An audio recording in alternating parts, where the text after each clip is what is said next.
On today's show, we talk to a woman with a newborn at home, and her husband are not on the same page. We also talk to a woman who loves her husband, but she's beginning to lose respect for him. And we talk to a young man who's got 3 kids, and he's losing his faith, and he wants to know what to do. Stay tuned.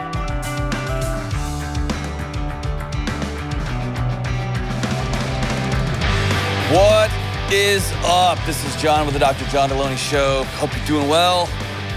Wherever you happen to be, whatever happens to be going on in your world. Glad you're with us. The show we talk about mental health, relationships, everything. If you want to be on this show, I'd love to have you. Go to johndelony.com/ask, A-S-K. You're into the new year and you already are out to eat with your family, staring at each other, just looking. And you're like, no screens, no. Get the John Delony conversation cards. Get online and get them. They're awesome. We finally got new shipments in because they sold out with 3 runs, man. 1, 2. It was awesome. Now we're back. So get them for your relationship, for your dating, whatever. Nice words, John. Good job. I should run a podcast for your dating relationships, for family get-togethers, friend get-togethers, kids. Got cards for everybody. It's good. Hey, Ben, Kelly. I hit send on the manuscript, man, for this book. It's done. You know what I did last night? I went to bed. It's my first non-20-hour day in a long time, and it is awesome. So good. And that means Kelly's life's better, too, because I'm a little bit more pleasanter to be around. I'm always pleasant around Ben. It's just Kelly. I appreciate it. It just brings that in my heart. It's cool, man. I'm excited. All right, let's get to the... Actually, hold on. I want to do one thing real quick. Before we get to the telephones, I'm going to pull something up on the internets here that somebody sent me on my DMs, and I won't use her name, but I love this. All right, here's what they write. You ready for this? Just listening to your information on Cry It Out. I think it was on the AMA. It's the first time I wasn't 100% on board with you. At first, my heart started racing, and I began to talk to my car radio. That's where I listen to your show, and getting defensive. Then I stopped, practiced my skills, and asked where this is coming from. It's coming from a mental health professional who sleep trained her children and wants to be validated that she's a good mom. It comes from a woman who had postpartum depression with her first child, and taking care of them was extremely hard. It comes from someone who read so much on sleep training, co-sleeping, and Cry It Out. It hit a nerve, to say the least. I agree with you. The fact that Cry It Out with any child is not the way, like baby cries and you never go in. I agree that sleep training with a 1-month-old is terrible and traumatic. But we disagree at some point. However, even as I write this, I realize I'm seeking validation and reassurance that I'm a good mom. I am. So I'm sorry for impulsively blowing up your DMs on Friday morning. Looks like I need a stories journal just like you, so I don't blow up podcasters' DMs, just to come to the conclusion I did. And had lots of errors. I'm sorry. I'm done now. Listen, you know who you are who wrote this? Number 1, good for you for disagreeing. I love that. I don't know a lot, but I know I'm not right on everything. Probably not right on a lot. If Ben's nodding his head, he's like, yeah, you're not right on a lot of things. But, man, thank you for disagreeing. Thank you for writing. Thank you for being, treating me with dignity when you wrote back to say, hey, I like you, but you're super wrong. You missed the boat on this one. And then thinking through, why am I so mad? Oh, man, I'm mad or why am I hurt? Why am I defensive? Because this is challenging a core belief of mine. And we get to the bottom, and our core beliefs might still be different. Fantastic. So good. I'm so grateful that you wrote me this, and I'm grateful that you were thinking through it. And I know it's going to rattle around your head, and you're going to ask your friends, and you're all going to talk about it. Good. We're inspiring conversation. That's good. So thanks for writing in. I'm grateful for you.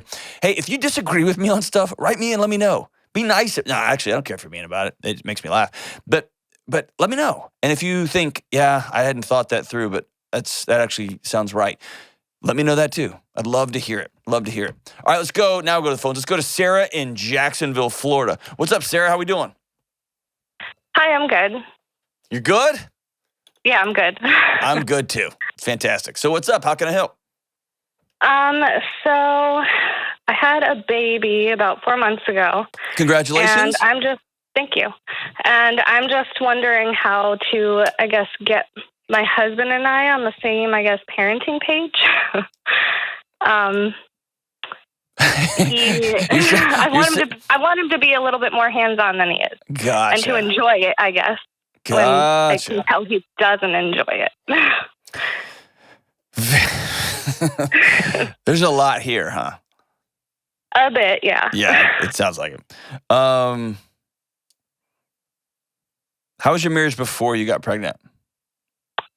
Pretty good. I mean, we waited a long time, purposefully. How long have y'all been married? I think that 10 years today, actually. Okay. So yeah. This thing that was going to be the greatest thing that ever happened to you, and it's going to change your life, and you're going to find love that you didn't even know existed, has basically ruined your husband's life. I think, yeah, pretty much. Yes. And then he feels guilty for even thinking that, and you get mad for him even thinking that, but your life's kind of ruined too. But you love him, and you love the baby, and now we just got a big mess. Kind of, I guess. Tell me where I'm off. Sometimes it's great, and then sometimes, like, basically when the baby's happy, everyone's happy. And fortunately, he's a pretty happy baby. Mm-hmm. But when he's a baby and he is overwhelmed or hungry or he's just a whatever, baby. Yeah, he's a baby. Yeah, he's 4 months old. So he's gonna cry. He's gonna be needy. He's gonna want to be held. Because he's a baby. Because he's a baby, exactly. Yes. Or like he spits up a lot. Because he's a baby. Because he's a exactly. He's a baby, and he I was telling my husband, I'm like, I get spit up on multiple times a day. I basically live in spit up. It's disgusting. You kind of ruined the podcast today. Thanks for that. Just kidding. Well, I mean, again, it's normal. You burp him, he spits up. And sometimes the burp cloth is not in the right spot. And when you're by yourself, you can't put it in the right spot. Yes. But so when you say your husband, what is he doing? So I guess, for example, he hasn't done this in a while, but that's because I'm a confrontational person, and I confronted him about it. Good for you.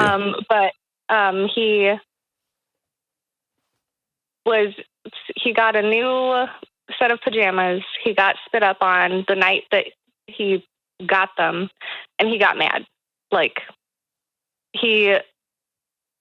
As though the baby did this on purpose? Yeah, like it was purposeful. And he gets upset because the baby will cry with him or not me, or he'll go to sleep for me but not him. That's because you're a mom, and he's been plugged into you for a year now. Yeah, so I explained that. And is he sensitive? I was frustrated with... Or is his picture of what this was going to be just way off? I think it's a little bit of both. Okay. He doesn't think he's as sensitive as he is.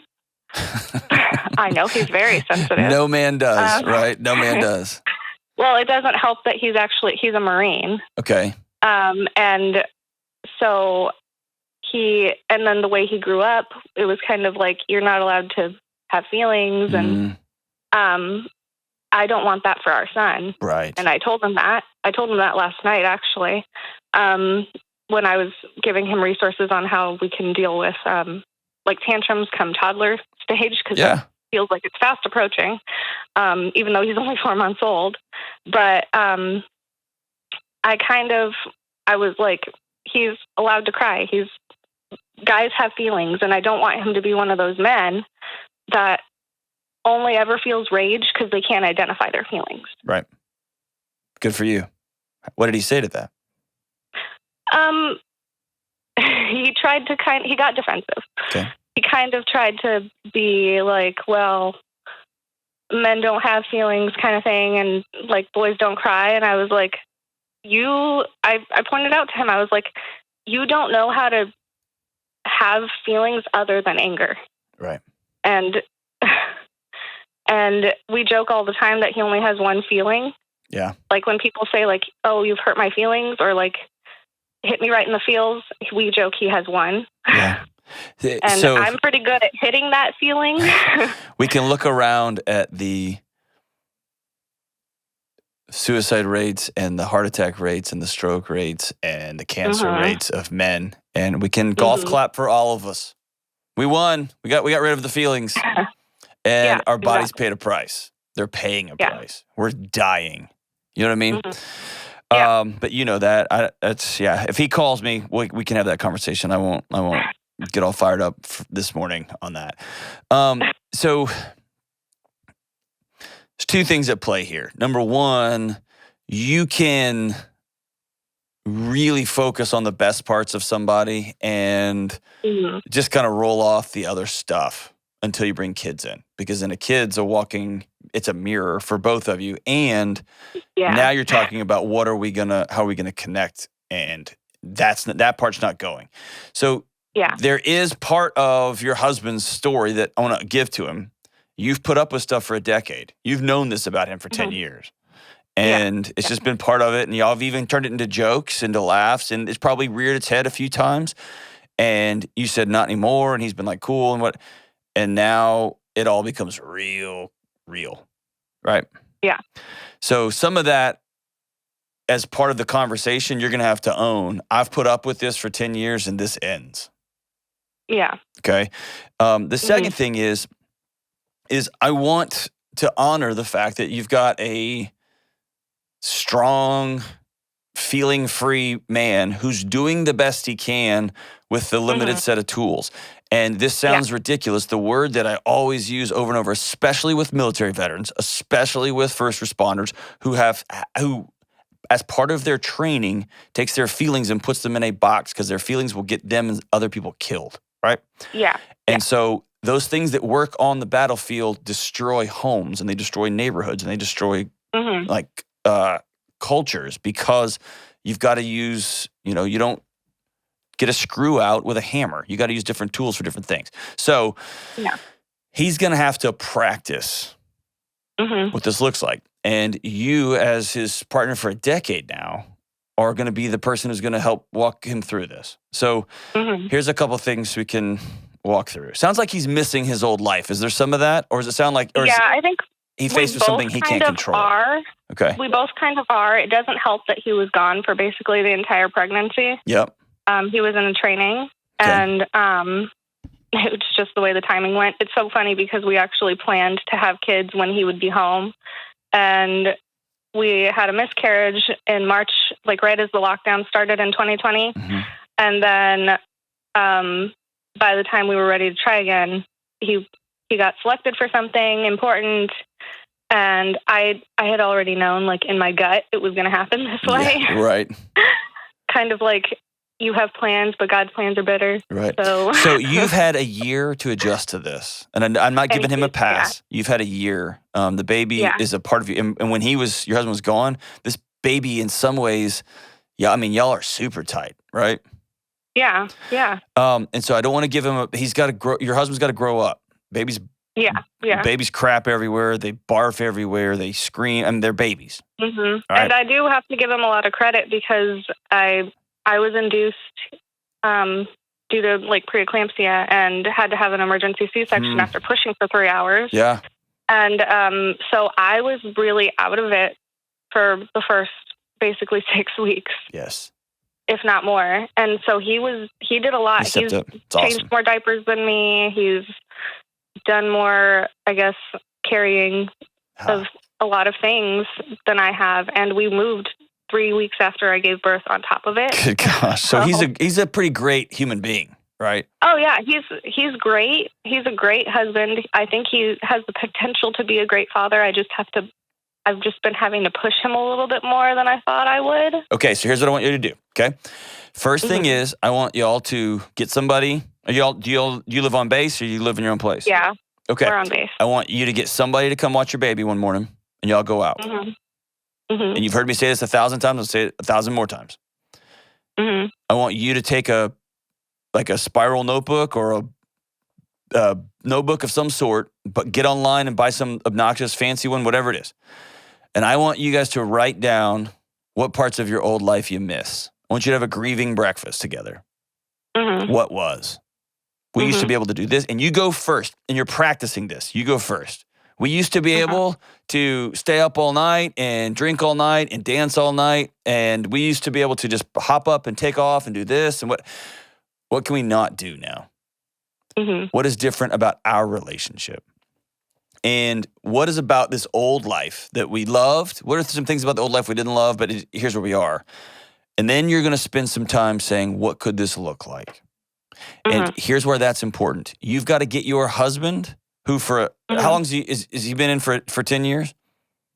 He's been in for almost 15 or 16 years. Okay. So he has been wired to see challenges as a mission and accomplish that mission. Yeah. And you can't accomplish fatherhood. It's a relationship.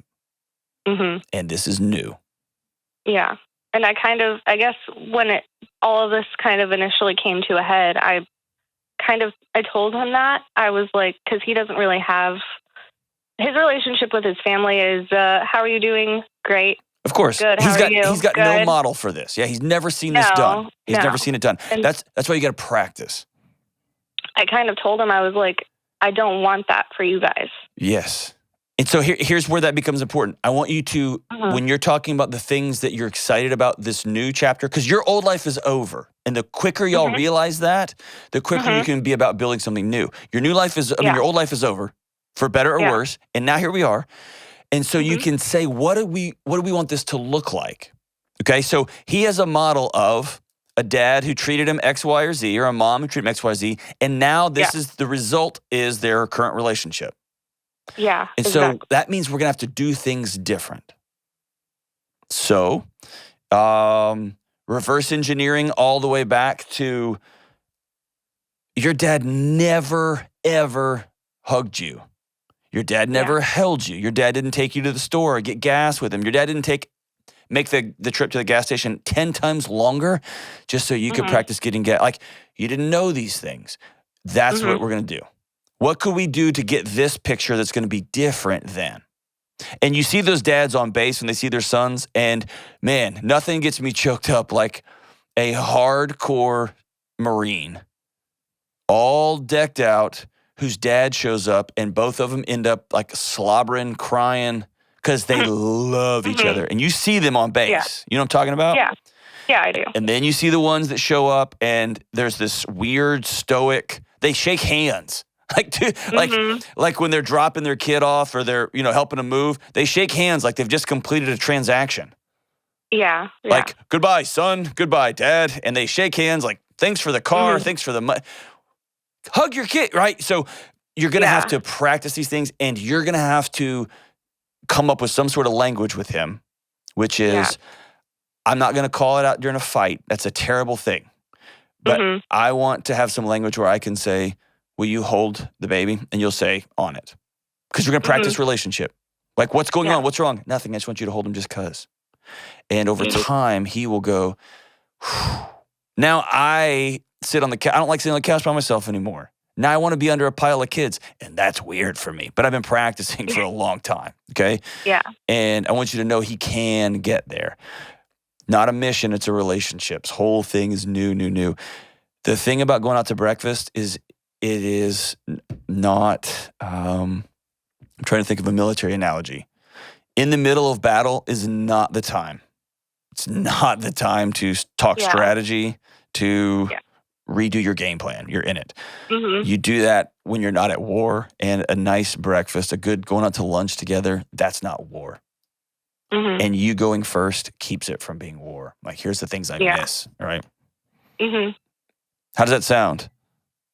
It sounds good. I just, I guess I'm trying to think of like a when, because we're going home next, not this coming week, but the following week. We're going back to where we're from. It's literally like a cross country trip. So, hey, that could be a incredible time to talk. Yeah. You're going to be together. If you do the work now and come up with 100 questions or 50 questions, or, and they're not, how are you going to be the guy who hugs all the time? How are you? No, it's, paint me a picture of what you would, like, if you're dropping your kid off at college, what would you want that to look like? Like, do you want to hug him when you drop? Like, paint that picture and just reverse engineer it. Imagine dropping your kid off to be a Marine. Maybe he wants his kids to go to the service too. Maybe Like, what do you want that to look like? You want to be one of those dads that hugs? You want to be one of those dads that handshakes? Or one of those that does the weird side pat? Like, what do you want to be, right? And let's reverse engineer that. How do we get there now? What's the most frustrating thing about having a kid? What's your favorite part about having a new kid? And here's the thing. When you ask those questions, he's not going to admit it, but those are feelings. What's my favorite thing about having a kid? I like it when he just looks up at me and smiles. What's the worst thing? When he likes you more than me? Well, yeah, your husband's got to grow up on that one, dude. That just happens. That's life, right? And then that will slowly start to shift. And then you'll get mad that he likes your husband more. And you'll say things like, I carried you 9 months. And all that kind of stuff will come up too, right? But the thing is to pull the air out of this balloon because it's going to burst at some point. Let the air out. You're practicing. You're working. He's doing something he's never seen done before. And that's cool. And that's scary. And that's terrifying. And all those things together. Thank you for your service as a military wife. Thank him for his service for, 15 years of putting it himself in harm's way on my behalf and my family's behalf. I'm grateful for you. Y'all can do this. Spend this season cross country driving and talking. And for the first time, maybe feeling something. We'll be right back on the Dr. John Delony Show. Studies show that a lot of us dread going to sleep at night. Maybe it's because we're stressed because we didn't finish everything during the day, or because our thoughts just won't stop spinning, or maybe our spouse snores so loud, or maybe our bed's 100 years old and it's just not comfortable. Whatever it is, anticipating a bad night of sleep sets us up to be miserable. We get better, deeper rest when we look forward to sleep. And that's why it's so important to create a sleep environment you love jumping into. For me, the mattress is critical, but also pillows are key. I hate bad pillows. But I got my Dream Cloud mattress and they sent me these Dream Cloud pillows and dude, they are incredible. I can't wait to go to sleep. And you know what? That helps me sleep better. Now, pillows aren't the only accessory Dream Cloud makes to optimize sleep. They have luxury sheets, they got mattress protectors, you name it. And today, when you order a Dream Cloud mattress, you get $399 of these incredible sleep accessories. And on top of that, Dr. John Delony Show listeners get an additional $250 off. That's $649 in savings, not to mention some really good sleep. If you need better sleep, check it out at dreamcloudsleep.com, promo code Delony. All right, we are back. Let's go to Elizabeth in Greenville, South Carolina. What's up, Elizabeth? Hi, thanks so much for taking my call. Thank you. What's going on? Well, my husband started his very first ministry job about 18 months ago, and I'm afraid he's going to get fired. And oh, hey. And I don't know how to help. I know it's not funny, but I'm laughing anyway. How long have y'all been married? We've been married about 7 years. And what did he do before he started working for Jesus? I'm assuming that. Is that kind of ministry? Yeah, definitely Jesus ministry, nothing else. You said, well, actually, and I was like, oh, man, I missed the boat on this one. Well, he was actually a former Navy guy, so the last call was actually kind of really pertinent to our situation here. Former Navy, and then was a professional graduate student for a couple of years. Those are the we were married. And worst. I was one of those. We got through it. And now he's here in this job, and it's been really tough. So why do you think he's going to get fired? He's a youth pastor, and so he's constantly fielding complaints from parents about his lack of organization and lack of admin skills. And then recently he heard from the head pastor that he doesn't feel like he respects him. And the pastor's wife was actually volunteering with the youth group for a while, and she just messaged the entire committee that my husband reports to and says, I'm not helping anymore. And if you guys want to hear about my experience working under this youth pastor, please let me know. So it just seems like... What was your husband's response to that? They actually, this is all like in real time. Oh. So they have a phone call about it later today, and she's a counselor. So I trust her to be very, forthcoming and honest. And mature about the situation. But Elizabeth, I know a lot of really immature counselors. Oh man! But hopefully she's great. Have you talked to her? Called her directly? Because there's this messiness when you're at a church that also has administrative HR stuff. Because it would be way out of bounds for my boss here where I work to get mad at me and then my wife to call him. It would also be weird for somebody who doesn't work here to volunteer to help to join the John Delony team and then to write a report and be like, that was a disaster, which it kind of is. That was a disaster. And if you want my experience, so the whole thing's a mess. But I think I'd reach out and talk to her. That's just side thing. Are y'all have any relationship at all? Yeah, we do. We actually, we have really great terms, and I feel like she could definitely share stuff with me. And we kind of, she's a new pastor's wife too. Like they've only been married for about a year. Okay. So we've both kind of been thrust into these positions of, okay, our husbands have weird jobs, and we, have relationships with people in the congregation, and they complain about our husbands. But we're trying to have connections in community. And it's really hard to kind of differentiate. It's a disaster. It's an absolute train wreck of a mess. Yes. Oh, yeah. Which is why pastors and especially their spouses end up some of the loneliest people on the planet because they got nowhere to go. You know what I mean? They end up with nowhere to go.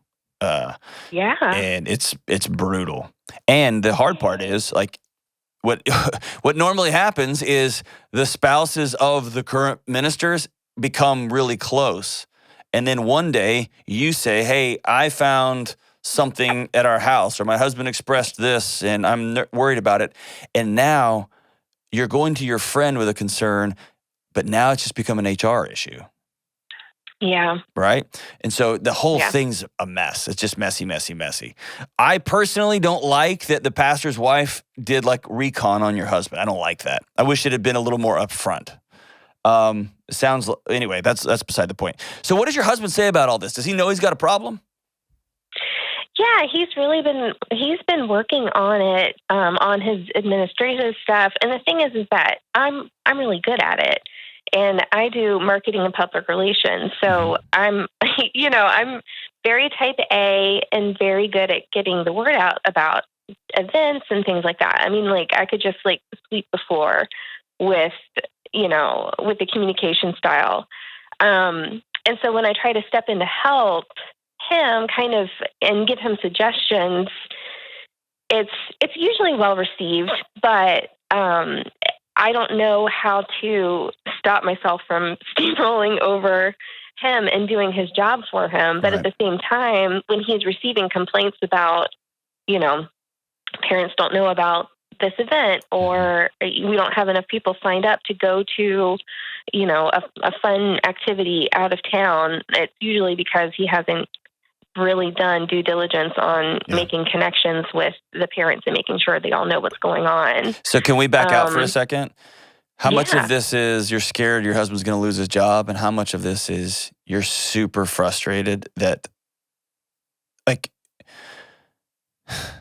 he's not doing basic tenets of the job, and it happens to be the parts that you're really good at too? Can I tell you where this is really hitting home for me? My wife is a master teacher, an incredible K through 12 teacher. She's just she's just a stud. And she came and visited my classroom once when I was teaching high school. And her quote to me was, I don't know what that was, but that's not teaching. And I was like, what are you talking about? I'm incredible. And she's like, that's actually incorrect. You're not credible. And so it actually became a thing where we never talked about it because we did it so differently, and it drove her crazy. And that's what I'm hearing a little bit in your voice. Your husband's about to get fired. That we can talk about that, but it also sounds like you're losing respect for the guy that you're married to because he can't do basic things that you do really well. Is that fair? Wow. Losing respect. I guess so. It just kind of seems like, gosh, why can't you just get it together? Or, why can't you just piece these parts together? And how can you not see when you put the word out about something the day before an event, of course people aren't going to show up. Absolutely. And why is he choosing? I why want is he him choosing to be that? Successful. Why is he choosing that? I have a couple of different working theories. This will be good. He said to me, "Would you like my thesis statement?" My thesis. My guess is A, he doesn't like this job. It's not what he thought it was going to be, or B, he's overwhelmed, or C, he's lazy. What do you? I think it's a mixture of B and C, and maybe a little bit of A thrown in. Okay. He might. What I've noticed is the little details that really matter to people, especially to the other people on staff. He feels like he's above them. He better recognize. He better recognize. Yeah. Wow. Well, and like meeting deadlines for things that, you know, he thinks are small potatoes in the grand scheme of things, he neglects. And so I'm constantly like, you have to, like, this matters to someone. It might not matter to you, but it matters to someone. And the fact that you're kind of digging your heels in and not doing this, it's not great. And that, you know, causes tension. And the team is really small. And so it's like 5 or 6 people. It falls on somebody. And so, yeah. So you know what's heartbreaking here? 2 things. Number 1, people I work with may have had a similar conversation with me in the last couple of years, and 2, not from the beneath thing. I don't jive with that. There's no job here beneath any of us. The big thing is I had this conversation with my 10-year-old or 11-year-old recently. My 11-year-old, and this is a very immature man. This is a maturity issue. You know what I mean? It's a choice issue. And here at where I work, where, you know, Dave Ramsey's the CEO, you'll see Dave picking up trash in a parking lot. He we all got a deadline the other day on some book stuff, and he was the first one done. And he had more to do than I did. And he has infinitely less time available than I do. You know what I mean? Like, so it's a maturity issue. And I know that's frustrating for you as your wife. Has this always been this way? Does he treat you like this? Did he treat his Navy career like this? Surely not. You really don't have an opportunity to act that way in the Navy. That's I mean, what you've I'm got saying. a commanding officer, you've got people that you report to, you've got a very systematic thing, you know, working for you. So the deal is, he can do it if he chooses. And if he chooses not to because it's beneath him, that's a character issue. And he shouldn't be a pastor. You know what I mean? Because he's teaching young people that things are beneath him. That there will come, I mean, I don't want that type of character around young people. I want a youth. My dad, after he quit being a cop for a long time, became a youth pastor. And dude, he was the first one there at 6 a.m. and he would get home at 2 a.m. that next night because he was cleaning up the bus in the parking lot. That's the guy I want around my kids. You know what I mean? And I know this is hard because it's your husband. That's why I ask you, is there a respect issue here? Yeah. I mean, when I think about even the way that he treats stuff around the house, you know, like I've fought really hard not to be the type of woman who argues about how the dishwasher is loaded here and there. But I told him after he had this conversation with the pastor where he said, I feel like you don't respect me. I was like, you know, I kind of get that. If you're doing something, you might not be doing something directly to say, I disrespect you, but you might not be doing something that indicates, you know, that you're not respectful. So here's a gift you can give him. And that is by not kind of saying things a little bit, maybe-ish. You deserve to be respected. And you deserve to have your voice heard in your home. And he might take off. Who knows? Hopefully not. He might start to get it. When you stand up and say, for 10 years or 15 years, however long we've been married, 7 years, you've never done this dishwasher the right way. And I'm telling you this as somebody whose wife did that for me. And it ended up being a gift. And when you say, when I ask you to do something like this around here, and you dismiss it, I feel disrespected. I feel less than. I feel like you think you are more valuable than me. That's the story I tell myself. And he needs to hear that, because this may be the first time he's heard some of these things. And at some point, I hate to tell you this, he's going to have to get fired or have some sort of big awakening before this type of character stuff shifts, because he's walking around the world as though it all revolves around him. Is that fair? You're so right. I've never seen it like that before, but you're right. He probably complains about the way they made his steak or his burger or his whatever, or they can't believe they cleaned my car like this. But everything is through a lens of how does it impact me? Not as the heart of a minister should be and the heart of a husband should be. How does this impact my wife and the people whose kids I'm taking care of? Right?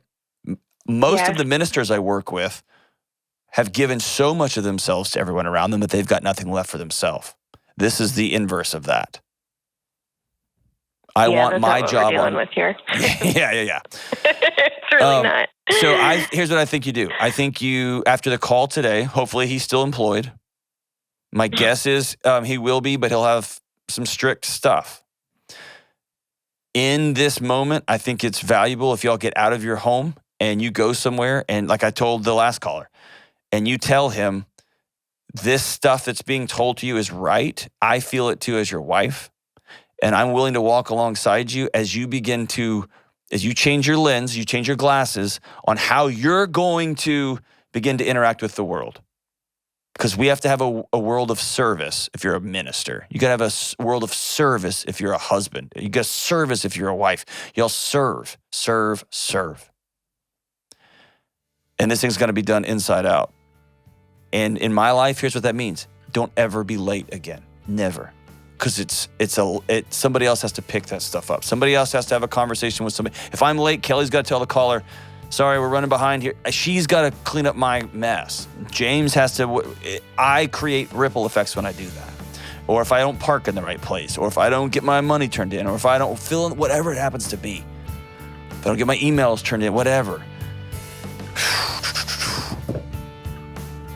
This is about dignity and respect.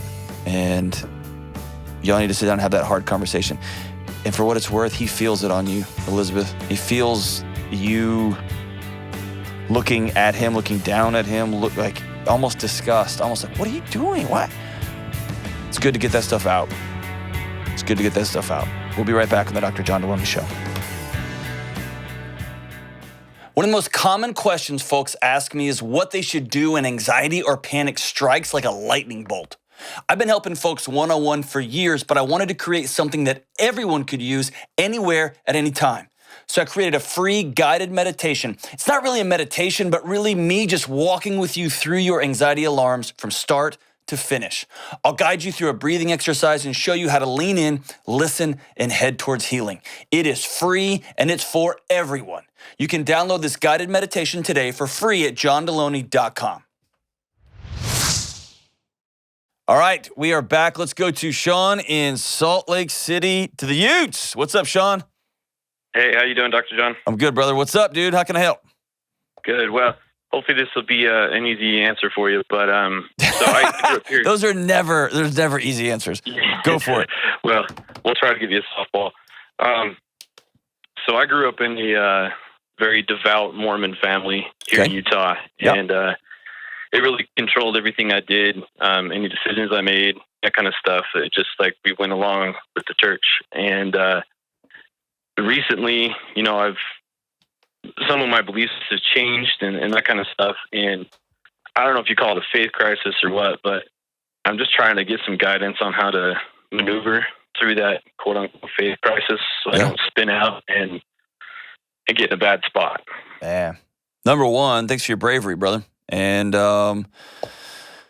spinning out's part of the process, unfortunately, for the people who actually pay attention and are committed to any sort of faith walk. If you don't have a crisis at some point, I don't think you're really digging in because this stuff's hard. How old are you?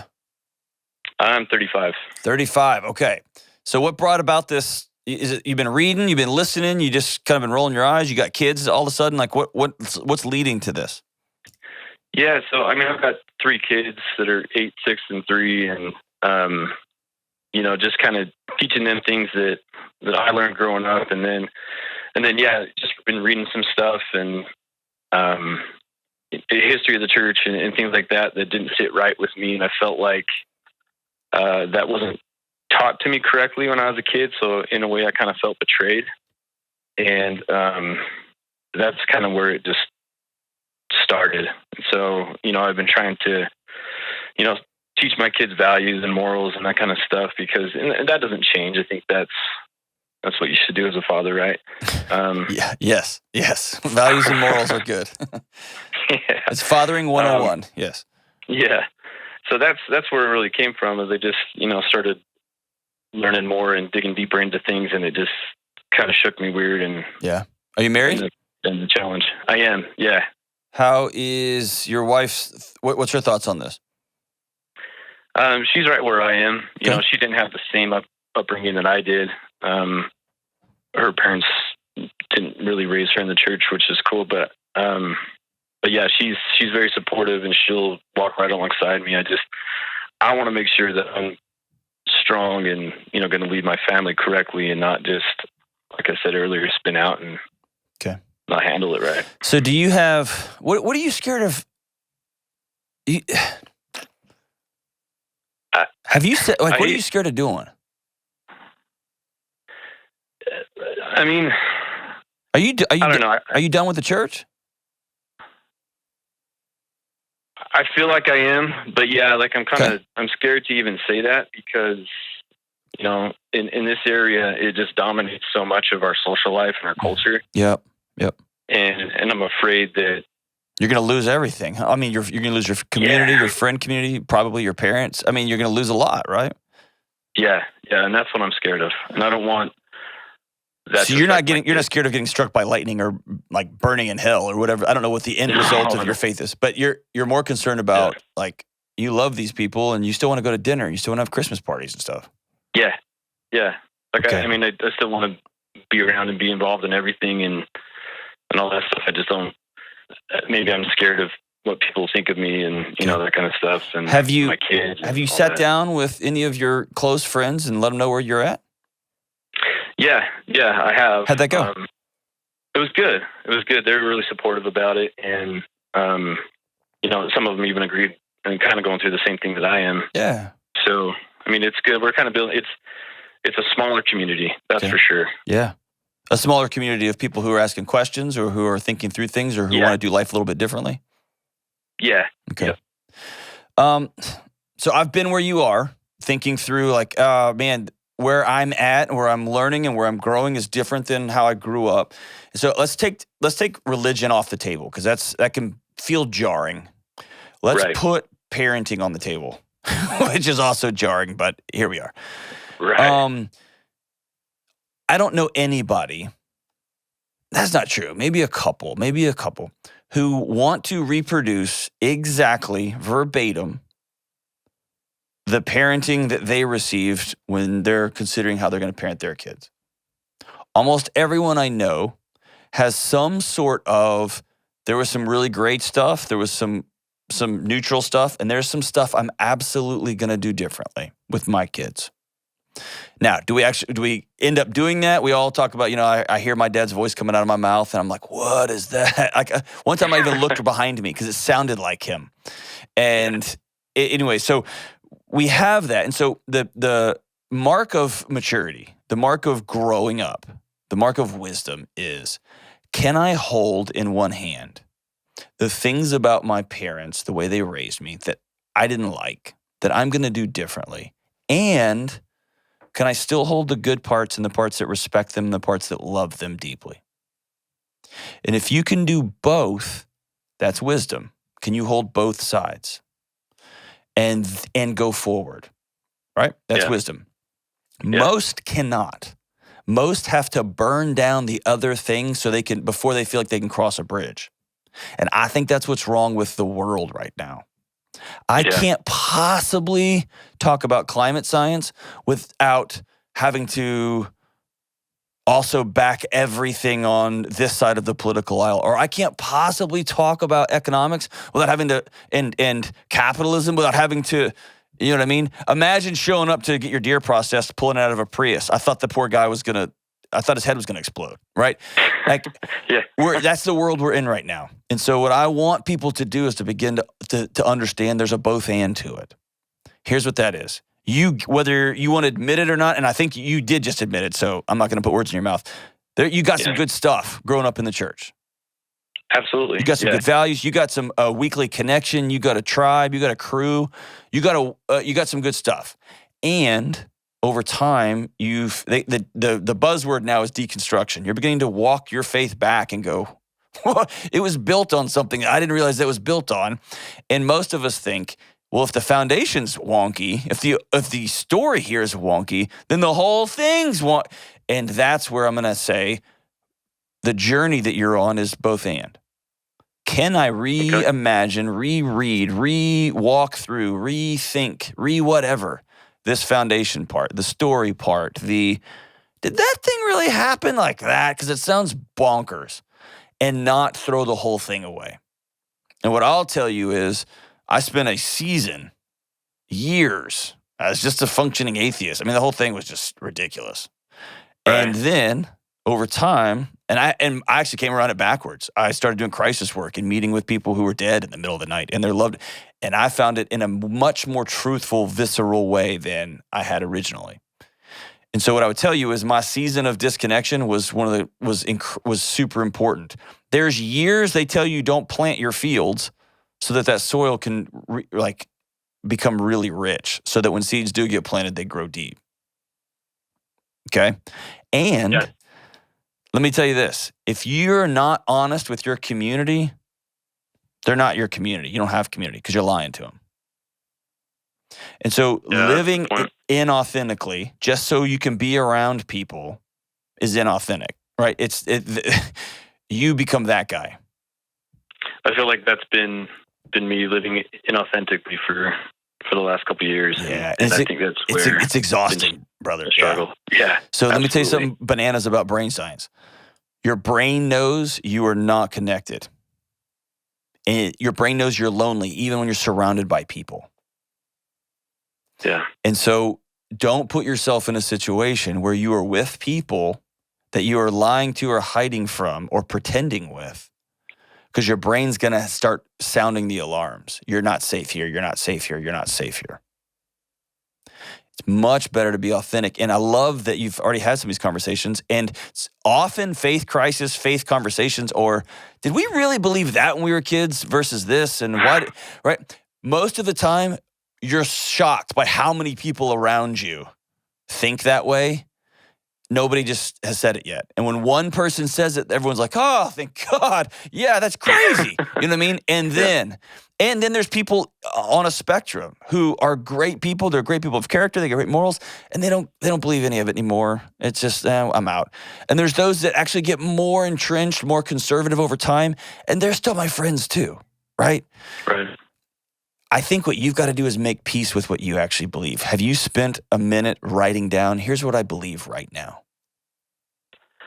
You know, I've actually started that. I've been listening to your shows for quite a while, and I've been writing my wife letters. Awesome. And that's been cool. Did she write you back? Just getting it out of my brain. Yeah. I'm better at writing, and she's better at talking it through. So cool. Awesome. Yeah, it's been good. Well, that's phenomenal. So let me leave you with this, okay? Okay. I hope that my values never change. I hope that my values, where I treat people with dignity and respect, I'm a person of curiosity, I'm a person of character. I've got several core values. I'm a person who believes in God. I have core values. I hope those never change. I hope my beliefs change radically throughout my life. Because then, if not, why listen to a podcast? Why read books? Why hang out with other people? Why? Because the reason we do that is to learn new things. I believed when I was a kid that plants just grew. And then I learned about chlorophyll and borophyll. I learned, my beliefs about how plants grow changed. I want that to be the same in my faith. I want that to be the same in parenting. And it's when we can go, oh my gosh, I did XYZ for all these years, and then I learned I was hurting people. I got to stop, right? And we grieve it, and then we go on to the next thing. So I want you to hold your beliefs loosely and begin to dig in on yourself. Be curious with yourself, not judgmental. And here's the... go ahead. I was just going to say, I think it's taken me a little while to accept that asking questions is okay. And now you're onto it. Questions. And that's one of my core values is I will always ask questions. And if I find myself in a institution or an enterprise that says no questions are able to be asked here, and by the way, behind closed doors, I work for Dave Ramsey. I've asked him questions about debt, and he's answered them. And I said, yeah, but what about this? And come on, man. Like just you and me, dude, we're hanging out by ourselves. What about this? And he's talked. So I'm in a culture where I can ask questions because that's one of my values. Belief answers, we may come out to different answers, but the beliefs, and I do agree with Dave on that stuff, but the beliefs, man, I want those to be all over the place. You do have permission to ask questions. In any place that tells you you don't have permission is a place that's hiding something.